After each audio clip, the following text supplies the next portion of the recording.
이 구역 주식 고수들이 한데 모였습니다. 오직 한 명만이 왕좌에 오를 수 있는 수익 배틀 쌈장에 오신 여러분 환영합니다. 안녕하세요. 진행의 이현재입니다.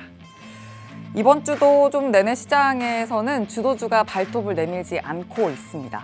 어닝 시즌으로 대기 모드는 좀 계속되는 중이고요. 먼저 그 안에서 베일이 좀 하나씩 벗겨지고 있는데 시장 큰 틀로 봤을 때는 지금이 상승 국면으로 가는 이 변곡점을 맞이하는 단계일까 싶은 그런 구간입니다. 그렇다면 이 답답한 시장 분위기를 어떻게 좀 기회로 잡을 수 있을까 하고 전략적인 부분을 세워봐야 될 텐데요. 저희와 함께 해보시죠. 자, 이 시장의 진정한 고수분들이 바로 여기 팍스탁에서 아주 치열하게 수익 배틀 중입니다.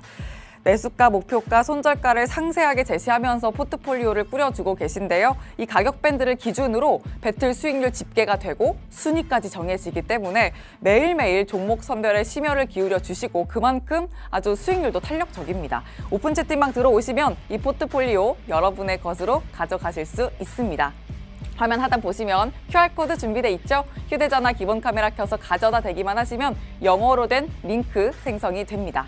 자, 그리고 저희 방송 언제든지 다시 보기도 가능합니다. 유튜브 검색창에 팍스탁 이렇게 검색통해서 채널 들어오시면 되겠습니다. 좋아요, 구독, 알림 설정도 잊지 않고 지금 바로 해주시길 바랍니다. 자, 그럼 저희 수익 배틀 쌈장 시작하기 전에 상황실 먼저 연결해서 알아볼 내용 체크해 보도록 하죠. 장은혜 캐스터 나와주시죠. 네, 상황실 캐스터 장은혜입니다. 본격적인 시작에 앞서서 어떤 분과 함께 하는지 살펴보도록 할게요. 저희는 이렇게 5팀과 수익 배틀 쌈장 함께 하고 계십니다. 이 최강 멘토님들이시거든요. 그러면 또 어떻게 운영되는지도 살펴봐야겠죠. 저희는 매주 월요일 정오까지 시초가 또는 지정가로 목표가와 함께 최대 3개 종목을 제시하게 됩니다. 그런데 중요한 변수가 있어요. 만약에 손절가를 이탈하거나 목표가를 터치하는 경우에는 포트폴리오에서 빠지게 되거든요. 그러면 빈자리가 생기게 되겠죠. 그 빈자리를 채울 수 있는 종목은 오직 노란톡방에서만 알려드리고 있고요. 요즘 시장의 변동성이 정말 크잖아요. 그래서 장중에 전략 변경을 해야 할 때가 있거든요. 이건 역시도 노란톡방에서 이뤄지고 있습니다. 그리고 멘토님들이 방송에 출연해 주시는 날 역시도 전략 변경 가능하니까요. 이 점까지 꼭 유의하시면 좋을 것 같아요. 그리고 저희는 제시한 목표가를 기준으로 해서 수익률 산출하고 있습니다. 그래서 목표가 제시 중요하다라는 거 말씀드리도록 하고요. 당일 순위는 매일매일 제가 방송에서 알려드릴 예정이고 최종 순위는 주간 마지막 거래일 종가 기준으로 산출해서 그 다음 주 월요일에 알려드리도록 하겠습니다. 자, 그러면 오늘은 또 어떤 분과 함께 하게 될까요? 저희 최강 멘토님 중에 이분과 함께 해보도록 하겠습니다. 명승부사 양진혁 멘토님은 미리 갈 테마를 빠르게 선점해 주셔서 길게 끌고 가는 전략을 쓰고 계시는 분입니다. 그렇기 때문에 시장의 변동성에 나는 발빠른 대처 너무 힘들어 하시는 분들 있으시잖아요. 그런 분들은 이분과 함께 하시면 딱일 것 같아요. 함께 할 수 있는 방법도 알려드리도록 할게요. 휴대폰 기본 카메라 켜셔서 QR코드 갖다 대시면 링크 발생합니다. 그것을 클릭하게 되면 이런 화면이 뜨거든요. 하단에 참여하기 누르시면 끝입니다. 지금까지 상황실이었습니다.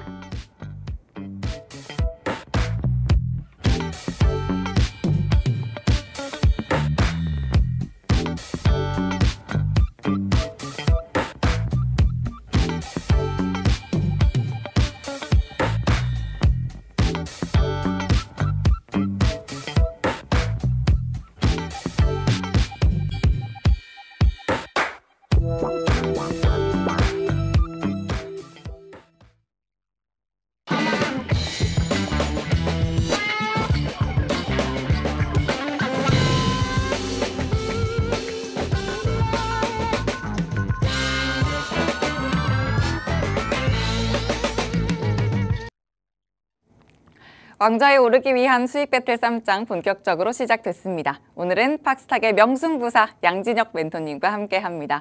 멘토님, 어서 오세요. 예, 안녕하십니까. 또 아까 우리 방송 시작하기 전에 목요일이 더 설렌다, 금요일 전날이기 때문에 더 설렌다 하셨는데 설레는 마음으로 시청자분들께 인사 한 말씀 해주시죠. 네, 자, 세상을 읽어야 돈을 벌죠. 세상을 읽어드리는 남자 명승부사입니다. 다 했어요. 네.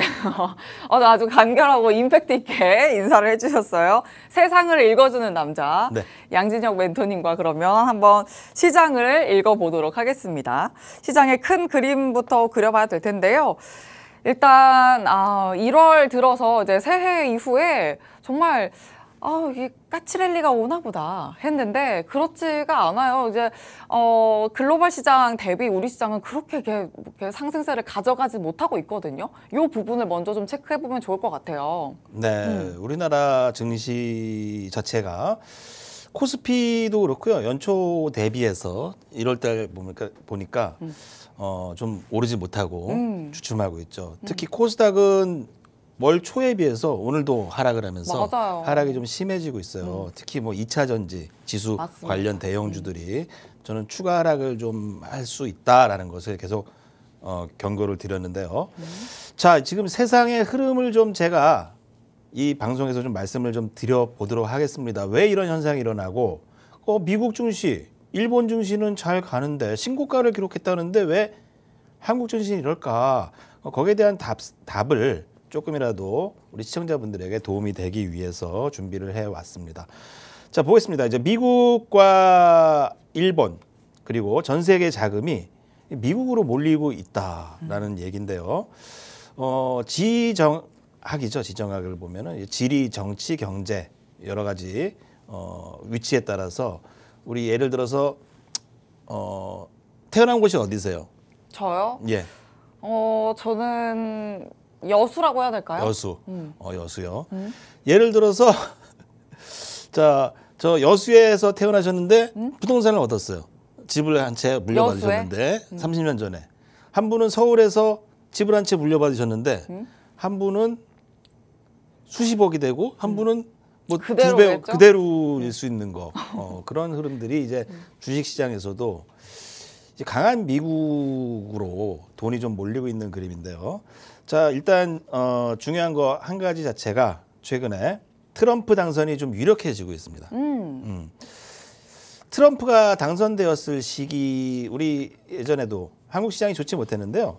미중 무역 전쟁을 촉발한 사나이죠. 강한 미국을 원한다 하면서 한국에도 이제 압박을 가하면서 한국의 공장들을 미국에 투자해라 그러면서 실제적으로 미국에 좀 호황을 만들었습니다. 이 트럼프라는 사람이. 그런데 동맹국이라든지 기타 이제 중국이라든지 좋지 못했죠. 자꾸 무역 전쟁을 통해서 압박을 해 나가서 자, 그런 요인들이 있는데요.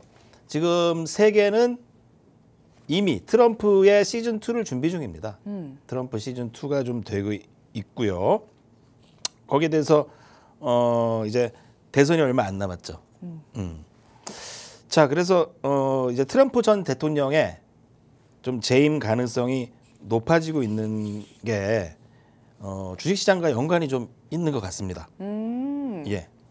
네, 이 부분을 좀 짚어보면 좋을 것 같은 게 아무래도 미국 시장이 글로벌 시장을 선도하다 보니까 미국 시장 안에서 트럼프의 이제 당선 전 대통령이죠. 이 당선이 또 다시 되느냐 이 부분이 좀 이목이 되고 있거든요. 네. 집중되고 있거든요. 네. 우리 시장에 어떤 영향을 끼칠 것이냐 이 부분이 또 우리가 주목을 해봐야 될 부분인데 네. 수혜를 받을 부분도 있을 것이고 그렇죠. 또 아닐 부분도 있을 거잖아요. 네. 이 두 가지 부분을 포인트로 좀 봐주시면 좋을 것 같아요.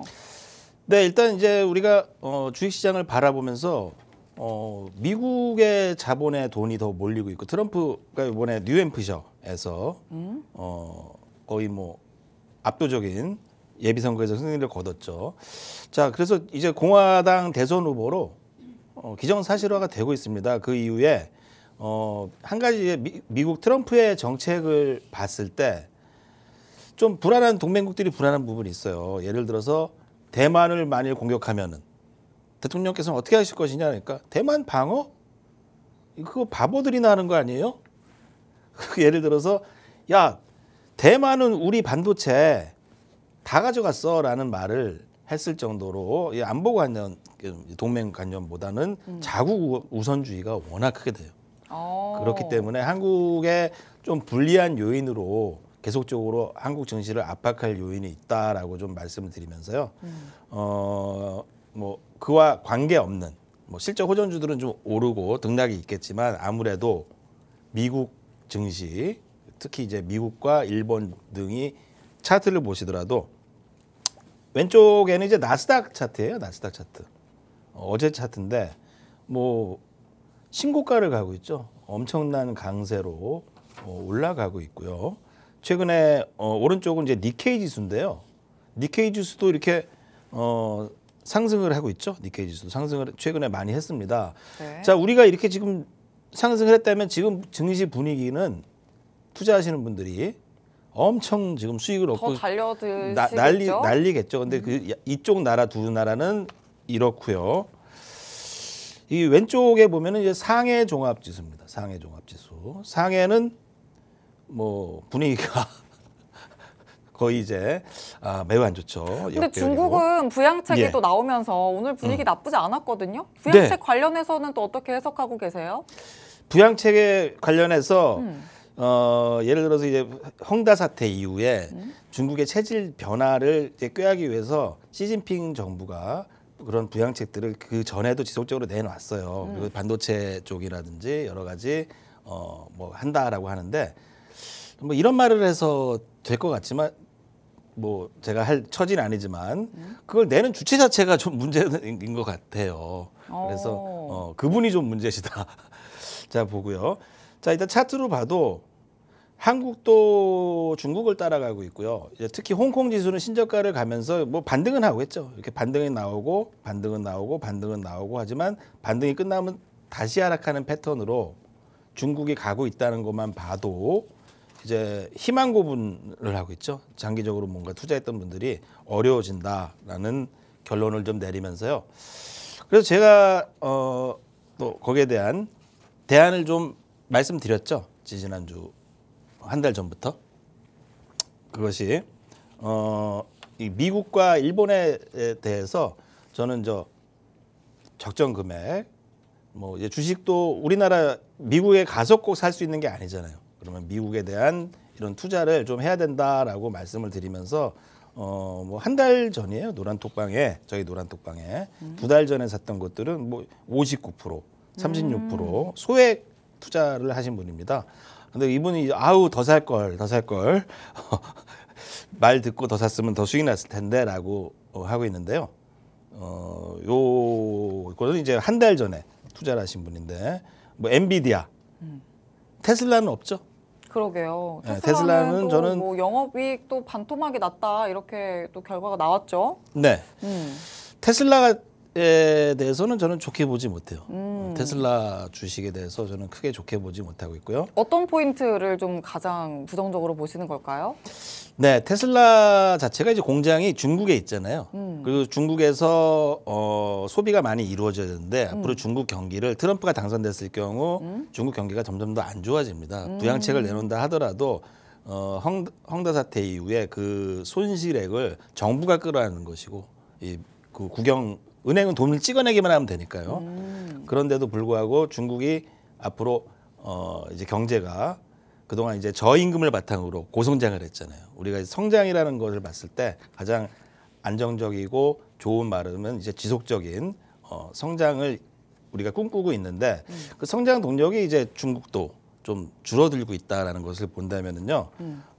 저는 그래도 오르는 쪽을 택해야 된다.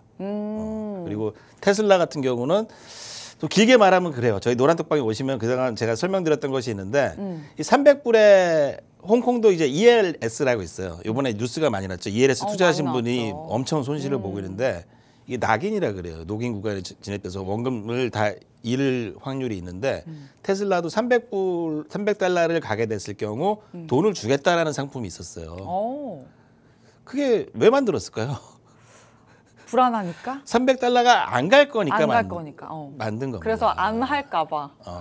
300달러 그러니까 가면 많이 주겠다. 그 대신 근데 300달러를 안 가고 있죠. 그래서 그런 것들을 다 만든 ELS라든지 DLS 시스템들이 다 이유가 있다 말씀드리면서요.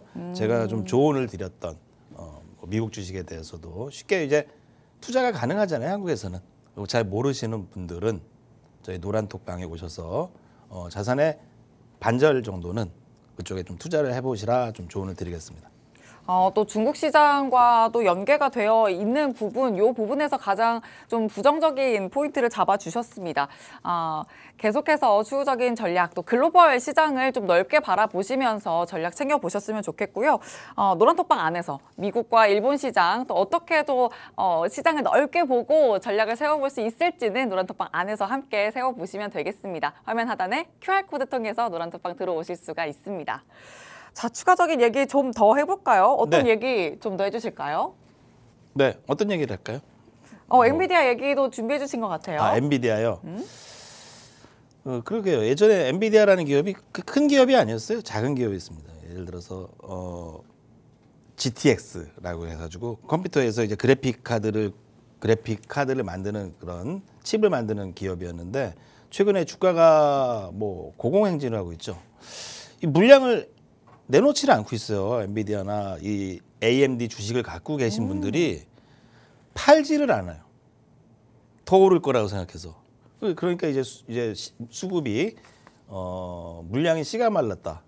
뭐 신고가를 넘어가고 있는데 뭐 자고 일어나면 오릅니다. 뭐 그런 이유들 중에 하나는 또 이제 인공지능 시대에 좀 중요한 것들이 좀 있다. 이렇게 좀 짚어보는데요. 그중 하나가 바로 이 연산에 필요한 것, GPU입니다. GPU. 과거 이제 우리나라 인텔의 실적 발표가 오늘 밤에 있다 그랬나요? 오늘 밤인가요? 네. 예, 오늘 밤에 있죠. 저희 인텔의 시대가 가고 있어요. 지고 있다. 지고 있습니다. 인텔의 시대는. 과거 이제 광고만 틀어도 하나 나왔죠. 인텔 인사이드 띵띵띵띵 하면서 엄청나게 나왔었잖아요. 요즘 그런 광고 볼 수가 없죠. AMD에게 밀리고 있어요. 밀리고 있고 그리고 또 새롭게 뜨는 강자인 이제 엔비디아 뭐 분야는 조금 다르지만 CPU하고 GPU의 차이인데 자, 뉴스를 한번 보겠습니다. 24년 1월 4주차 AI 막대한 투자에 메타가 엔비디아 GPU를 대량 구입했다. 이 대량으로 구입을 계속하고 있어요. GPU가 많이 필요하니까 인공지능 시대에 GPU 그리고 또 AI 열풍의 GPU 생산업체 엔비디아, AMD 주가가 고공행진 중이다. 이 주식을 지금이라도 저는 사야 된다. 이 주식은. 그래서 근데 그것도 어렵다. 뭐 하기 좀 힘들다.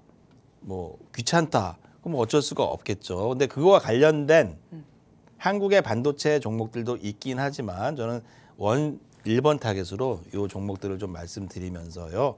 뭐 또 다른 좀 시간이 많지 않으니까 중요한 내용들은 또 노란톡에서 제가 말씀드려보도록 하겠습니다. 네, 좋습니다. 좀 미국 시장 안에서 볼 수 있는 큰 종목들 먼저 말씀을 해주셨는데 그럼 좀 세부적으로 같이 키워드 모아서 얘기를 해볼게요. 엔비디아, AMD 말씀해 주셨으니까 우리 HBM으로 또 키워드를 잡아볼게요, 멘토님. 네. 오늘 또 SK하이닉스 실적이 발표됐거든요. 예. 이게 5분기 만에 흑자 전환을 했는데 그러게요. 이게 그런데도 불구하고 이게 참 오전장에서는 겨우 버텨내는 힘이었고 네. 오후장 들어서는 흘러내렸거든요. 네. 이 부분을 또 어떻게 해석해야 될지 참 좀 난감해요. 왜 그런지도 궁금하고 우리나라 시장 기준으로 본다면 어쨌든 HBM 좀 주목해야 된다 계속 강조를 해주시는 건데 그럼 SK하이닉스 향 종목들에 좀 눈독을 들여야 하는 걸까? 이 부분도 궁금하거든요. 그러게요. 저도 이제 미국의 반도체 주들이 올라가니까 한국의 반도체 주들도 많이 좀 올라가야 된다라고 보고 있는 네. 편인데요. 우리나라는 뭐 제주 반도체 하나 난리 나고 그것도 이제 오늘 고점을 쳤어요. 하이닉스 실적 발표와 함께 뭐 보면은 한국에는 이제 좀 그런 경향들이 있죠. 호재를 호재로 안 받아들이고. 맞아요. 예를 들어서 AMD 같은 경우 실적이 좋게 나왔다. 다음 날 17%가 오릅니다. 그럼 실적이 좋게 나오면 올라야죠. 왜 이렇게 꼬아서 보는지 왜 호재로 호재로 안 보고 그러니까요. 아버지를 아버지라 부르지 못하고 이런 것들을 그러게요. 좀 투자자들이 힘들게 하잖아요. 왜 너무, 그렇다고 생각하세요? 미리 실적을 알았겠죠. 실적이 좋은 선반영됐다 것을 이런 보고 호재가? 뭔가 기관 외인들을 던지는 그런 패턴들이 한국에 좀 문제가 있는 거고요. 아, 그럼 SK하이닉스가 좀 계속 추세가 좋았잖아요. 그 부분이 이미 선반영된 부분이라고 판단하시는 걸까요? 그게 저도 이제 저희 처남이 하이닉스에서 또 개인사가 나오네요. 네. 지위가 되게 높아요. 네. 높은 친구인데 회사 잘 나간다 그래요. 회사 좋다 그러는데 그래 나는 그렇게 썩 좋게 보고 있지를 않은데라는 얘기를 좀 했던 부분이 있는데요. 그 중에 하나가 이제 하이닉스 같은 경우는 이제 메모리 분야에만 많이 이제 투자를 하고 있고 진심인 게 뭐 이제 HBM이라든지 오늘 말씀드린 그런 거에 이제 진심인 기업이 하이닉스인데요. 자 보면은 이 메모리를 선점했던 시대, 우리나라가 과거에 70년대, 80년대 전 세계에서 거의 두세 번째로 64KB 램을 만듭니다. 대단한 거죠. 뭐 아무것도 없는 나라에서 그걸 만들고 세계 최초로 256KB 램을 만들어냈던, 그래서 양산화했던 나라예요. 어마어마한 그때 그런 성견지명을 가지신 이건희 회장님이 그렇게 진행을 하셨게 됐죠. 뭐 정부의 지원도 얻었을 것이고, 근데 이제 메모리 반도체라는 것들이 하이닉스와 삼성이 독점을 하면서 옆에 이제 엘피다라든지 다른 기업들이 많이 무너져 내렸죠. 독점을 하게 되었습니다. 그래서 그것들이 많이 필요했던 시기가 바로 HDD 하드디스크가 사라지면서 그것을 저장 용량으로 교체했던 시기인데, 지금 앞으로 시장에서는 이제 메모리가 부족한, 저장 공간이 부족하지는 않아요. 스마트폰도 더 많이 늘려야겠다. 그런 생각이 잘 안 들죠. 거의 뭐 쉽게 늘릴 수도 있고, 쉽게 늘릴 수도 있고, 이미 옛날처럼 그 부족함을 느끼지 않는 시대에 살고 있지만 앞으로 인공지능 시대에는 더 많은 연산이 필요하게 된다. 연산을 많이 하는 그런 쪽에 CPU를 만드는 기술을 하이닉스라든지 삼성전자가 아직 이렇게 세계적인 시장 점유율을 확보하지 못하고 있다라는 게, 하이닉스가 확보하고 있지 않나요? 아니 하이닉스 이제 메모리 반도체죠. 메모리 반도체. GDDR 램이 주력 상품이고요. GDDR 램이 이제 5, 뭐 6까지 나오고 있고, 그리고 이제 초전 고주파 관련, 고클럭 관련, 근데 발열 문제가 좀 있고요. 그 반도체를 이제 HBM 같은 경우를 생산하고 있지만 아직은 이제 시장 점유율이 그 자체가 1%밖에 안 돼요. 뭐 그런 얘기들이 있으니까 외국인이라든지 기관도 크게 썩 좋게 보고 있지 않다. 성장성이라는 거, 그게 좀 문제가 되는 게 아닌가, 그렇게 좀 파악을 하고 있습니다. 좋습니다. 그래도 뭐 워낙 계속 미국 시장에서의 반도체 섹터 또 긍정적으로 봐주시기 때문에 우리 시장도 좀 흐름 좋지 않을까라고 또 계속 방향성은 봐주고 계시기 때문에 이 관련된 전략은 노란톡방 안에서 함께 세워보시면 좋겠습니다. 자, 그럼 실적 이야기가 나와서 이 섹터도 좀 간략하게 봐야 될 것 같습니다. 오늘 하이라이트가 바로 또 이 종목들 아닐까 싶습니다. 현대차와 기아의 실적 발표인데요. 역대급 발표가 나왔습니다. 이 자동차주 관련해서는 전망을 좀 어떻게 하고 계실까요?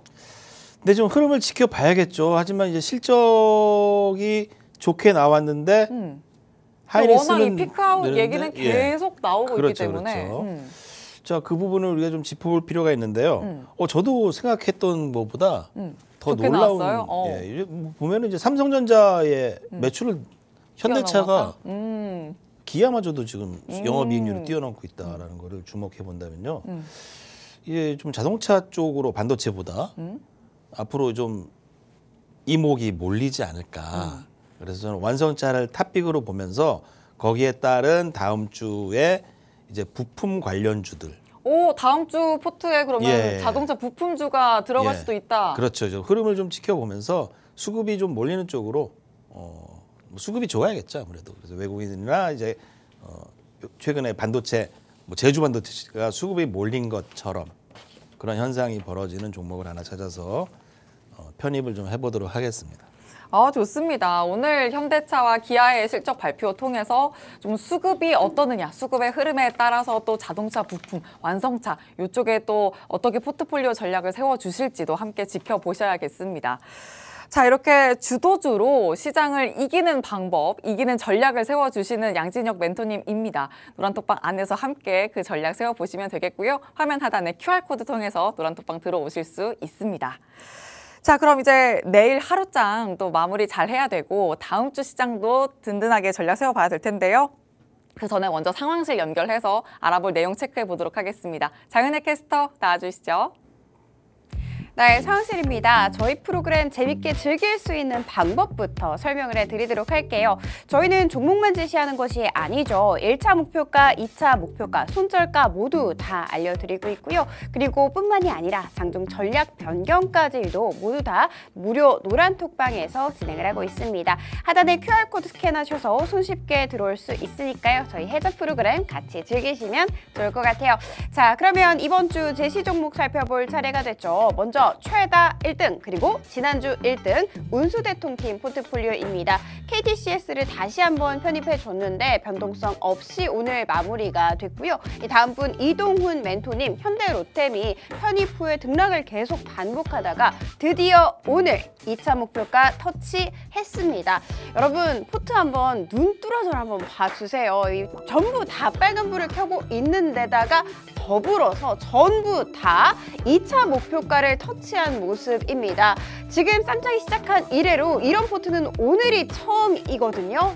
그런데 지금 IMT를 종가로 또 진입을 해 주실 거거든요. 중요한 것은 이 IMT에 달려 있는 것 같습니다. 이 친구 같은 경우에는 ASML이 오늘 호실적을 내놨잖아요. 함께 노광장비 공동개발 이력이 있는 만큼 내일 확실하게 주가 튈 수 있을지 기대해 주시면 좋을 것 같습니다. 자, 다음 분 살펴보도록 할게요. 김진웅 멘토님 푸시스 수익률 조금 줄인 채 마무리가 됐고요. 그리고 명승부사 양진혁 멘토님 같은 경우에는 포트에 대한 변화는 없습니다. 그리고 수익률 역시도 없는데요. 이렇게 1차 목표가 터치 후에 두 종목 모두 다 보유 중이시거든요. 혹시 추가 전략 있을지 살펴보시면 좋을 것 같습니다. 자, 그리고 이주호 멘토님 살펴보도록 할게요. 이 삼형전자 같은 경우에는 손실률을 키우면서 마무리가 됐고요. 두 번이나 편입을 했던 우진 결국 또다시 매도 처리가 됐습니다. 중요한 것은 오늘 편입을 했던 에이펙트예요. 인텔이 오늘 실적 발표를 할 텐데 인텔과 이렇게 굉장히 큰 연관이 있는 종목이다라고 해주시면서 편입을 해주셨거든요. 호실적과 더불어서 에이펙트 내일 주가 튀면서 빨간불 전환 확실하게 성공할 수 있을지 지켜봐 주시면 좋을 것 같습니다. 자, 그러면 오늘의 순위 또 살펴볼 차례가 됐죠. 어제까지는 일단 이동훈 멘토님이셨거든요. 바로 공개를 해보도록 하겠습니다. 와, 이동훈 멘토님 진짜 우와라는 말이 저절로 나오는 것 같아요. 어제 1등으로 급부상을 했다가 오늘 2위와 격차를 더 벌린 모습이네요. 이주호 멘토님도 되게 잘 해주셨어요. 15% 넘는데 그거에 곱절이 되는 것이 바로 이동훈 멘토님이십니다. 이 기세라면 일동훈을 넘어서서 월간 1등을 2번이나 달성하는 월동훈이 되지 않을까라는 기대감 모아지는 상황입니다. 그리고 운수대통팀 김진웅 멘토님 순위가 바뀐 모습이지만 격차는 굉장히 좁은 모습이고요. 5위에 명승부사 양진혁 멘토님 자리를 해주셨습니다. 그리고 중요한 것은 모든 분들이 다 빨간불을 켜내고 있다는 것이겠죠. 지금까지 순위 살펴봤고요. 상황실이었습니다.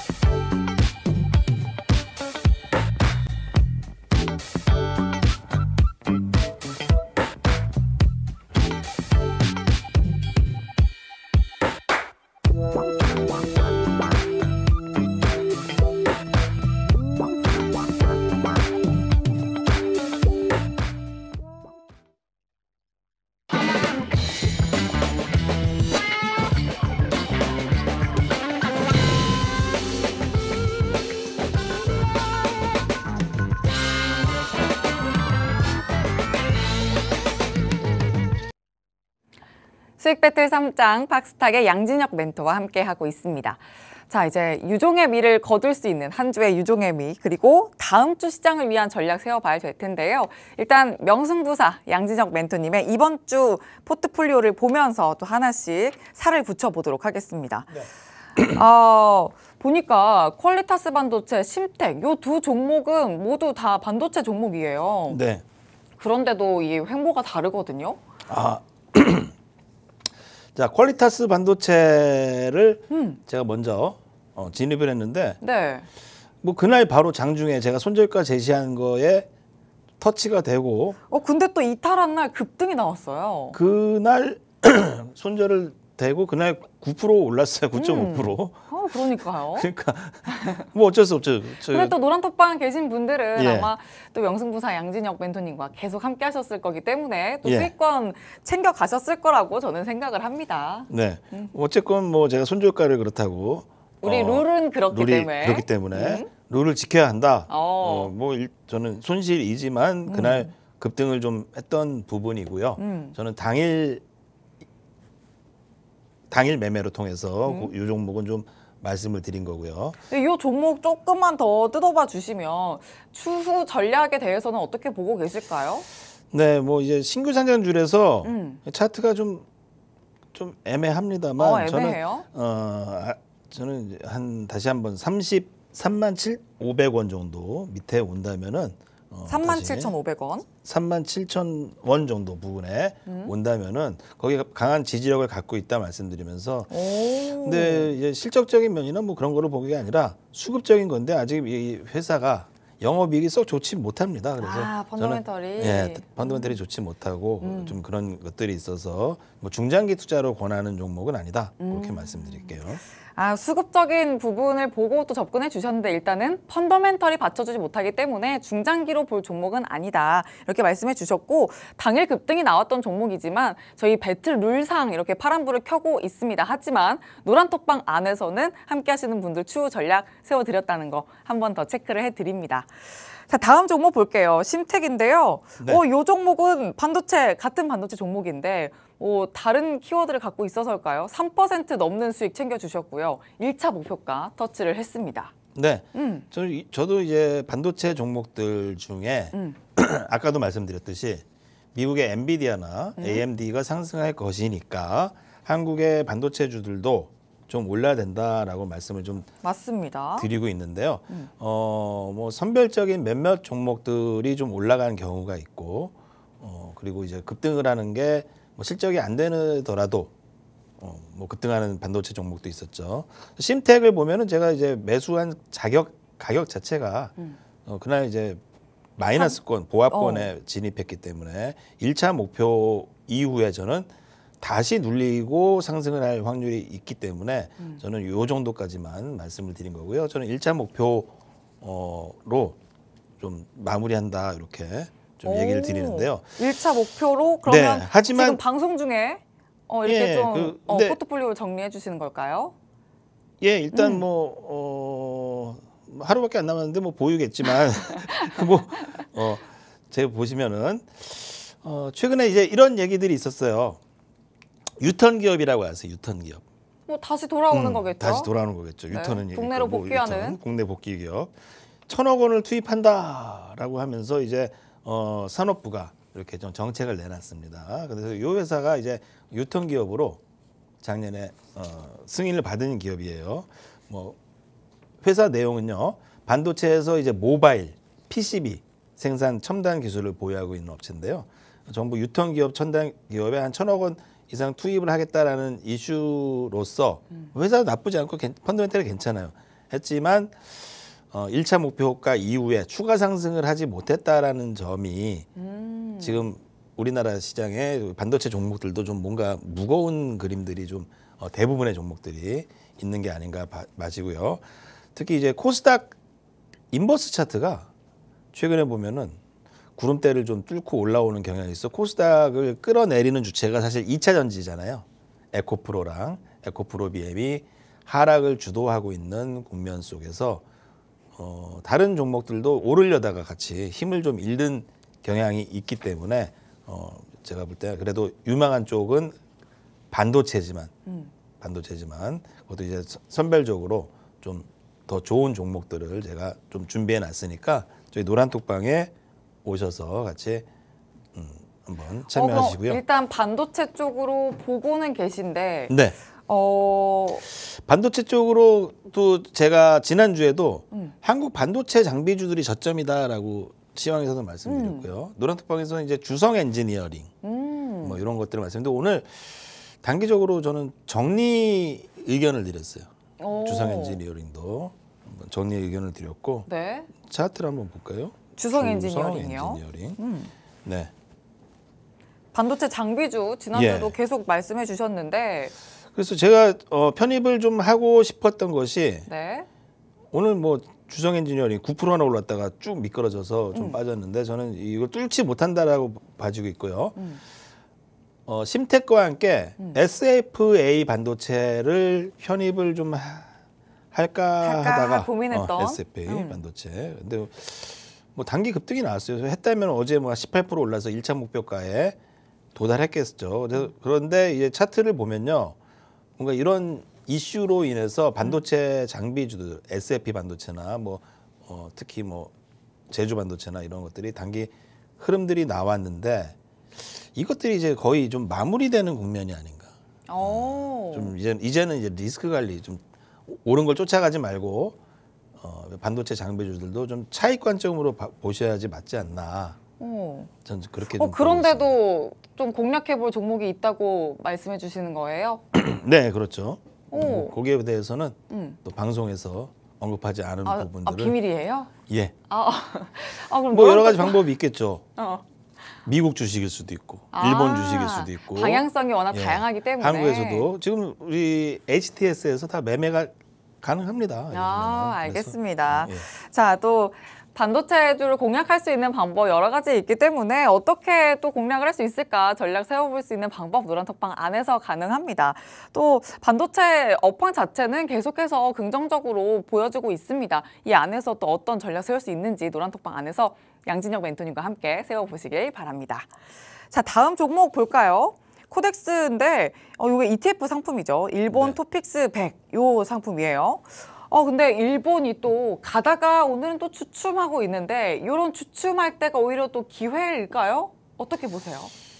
글쎄요, 지금 저는 이제 편입을 월요일 날 아침에 편입을 했는데 좀 올랐어요. 근데 올랐다가 한 2, 3일 주춤한 모습입니다. 근데 제가 보고 있는 것은 이 일본이 잃어버린 30년. 과거에 이제 일본 사람들은 주식이 왜 올라?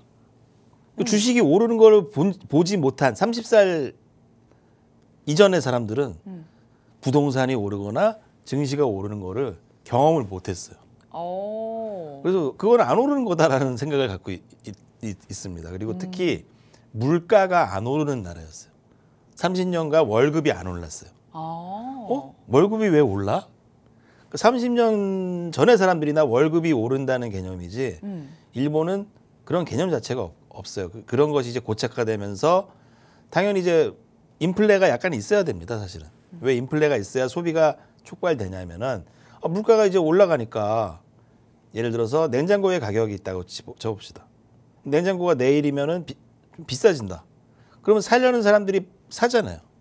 근데 일본은 그런 게 없었다. 그냥 냉장고 가격은 늘 똑같은 것이고 월급도 똑같은 것이고 하지만 이제 일본의 증시가 뭔가 30년 만에 상승이 나오고 있습니다. 그래서 저는 이게 그런 초입 국면이 아닌가. 일본도 30년간 거의 증시가 못 갔어요. 그러다가 이제 가고 있는 시점이기 때문에 저는 일본에 대해서도 좀 투자를 해놓는 게 좋지 않을까. 더 갈 수 있는 요인이 뭐라고 보세요? 자, 일단 이제 아까도 말씀드렸듯이 30년간 증시가 못 갔습니다. 그 못 갈 수 있는 에너지를 응축했던 네. 것들이 있고요. 그리고 또 이제 최근에 보면은요, 일본 경기가 좀 좋아지고 있나요? 좋아지고 있어요. 오히려 미국은 금리를 높였죠. 근데 일본은 낮췄습니다. 그렇죠. 그렇죠. 한국은 따라서 높였는데 이 맞아요. 된소리를 맞고 있어요. 부동산 하락 등. 맞아요. 오히려 저는 한국도 안 높였으면 게 낫지 않았나. 좀 힘들더라도 뭐 그 부분이 있는데 그런 부분들이 이제 미국의 일본의 엔저 현상이 벌어지면서 엔저 예를 들어서 우리나라도 환율이 인상되면은 수출이 증가됩니까? 아니면은 줄어듭니까? 증가되죠. 그러면 이제 그것처럼 환율 부분에 따른 수혜를 일본이 기업들이 받고 있는 것이 아닌가 그렇게 좀 생각을 하고 있습니다. 아무래도 일본과 우리나라의 산업 구조가 좀 워낙 비슷하기 때문에 그렇죠. 좀 일본의 시장도 유념해서 좀 체크해 보실 필요는 있겠습니다. 자, 그러면 일본의 어떤 부분을 좀 포인트로 보면 좋을까요, 멘토님? 최근에 이제 일본에서도 제가 이제 종목을 우리나라 주식을 여기서는 하는 거니까 편입을 할 수가 없죠. 그래서 저는 그쵸. 이제 ETF를 놓는데 여러 가지 좋은 종목들을 좀 뽑아놨으니까 아주 그냥 싱싱한 종목, 물 좋은 종목 뽑아놨으니까 오셔서 보시면 되고요. 그중 하나를 본다면요. 예전에 우리 한때 포켓몬 연품도 그렇고 뭐 닌텐도 스위치 막 하면서 같은 기업입니다. 뭐 닌텐도라는 같은 기업인데 이 회사가 이제 이런 회사들은 앞으로 이제 장래성이 없지 않나 다들 그런 생각을 했는데 매출도 오히려 늘어나면서 삼성전자와 협력도 하고 오히려 닌텐도 같은 기업이랑 특히 소프트뱅크 여러 가지 또 뭐 덴소라든지 여러 가지 기업들이 주가가 막 계속 오르고 있어요. 자고 나면 오르고 있는 분위기니까 거기에 좀 일부 편승하는 게 좋지 않나. 저 이거 춤추는 거 예. 되게 재밌게 많이 했어요. 아 그래요? 네. 이 닌텐도 닌텐도 저스트 댄스라고 있어요. 예 있어요. 아세요? 동숲 모르시는 아세요? 것 같은데. 동숲? 예? 동숲. 아, 동물의 숲. 동물의 숲. 그것도 굳이 줄여가지고. 동숲. 네. 저도 그거 했었어요. 좋아하셨구나. 예. 근데 요즘에는 이제 잘 안 하게 되죠. 집에 있으세요? 그 옛날에 있었는데 어디 갔는지 있는지 모르겠어요. 모르세요. 어디 있는지 모를 정도로 안 하시는군요. 예, 그거 안 하고 이제. 그런데도 이제 괜찮을 거라고 보시는 거예요? 이렇게 안 하시는데? 근데 그게 갤럭시 Z 플립 3에 포켓몬 에디션을 이제 한정 판매를 그동안 했던 뭐 이런 얘기들이 있었는데 그것처럼 일본에서는 그게 되게 유행이랍니다. 오히려. 다시? 일본은 PC를 많이 갖고 있지 않아요.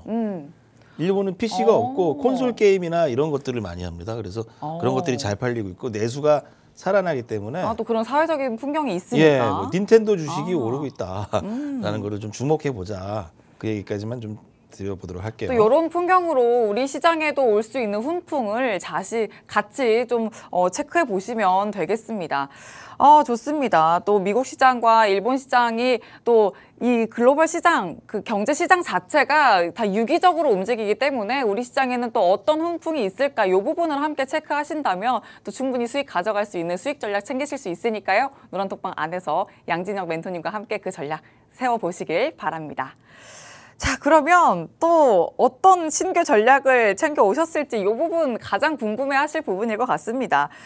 내일장과 또 다음 주 시장 어떻게 좀 챙겨볼까요, 멘토님? 네, 내일 하루 남았는데요.